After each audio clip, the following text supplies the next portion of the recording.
we're one day after the Afghan election. Two of the candidates are claiming victory. It's perhaps a good opportunity to stand back a bit and look at the election in wider perspective. 4 years ago, the election for the president that Mr. Karzai won was held fairly widely across Afghanistan, and although there were problems, it was generally regarded as a reasonably effective election.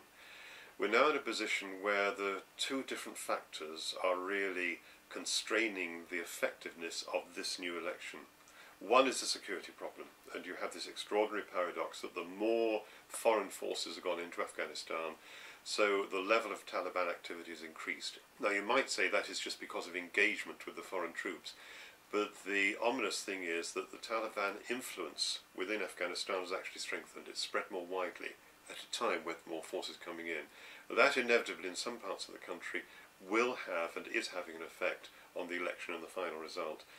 The other factor in some ways is the more worrying one, and that is the levels of corruption and maladministration across much of Afghanistan mean that there is actually voter apathy. Many Afghans were keener to vote last time than they are now.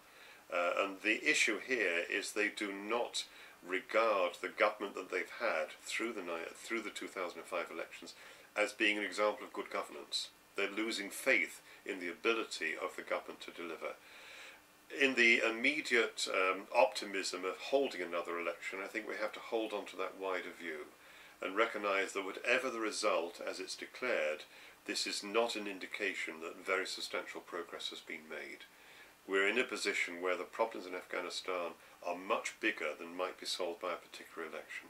And we're dealing with paramilitaries who see this in 10 to 20 years rather than 10 to 20 days or weeks. That, I think, is the real message to learn just at the time when all the media focus has been on the election, and we'll be seeing the result in the next week or two.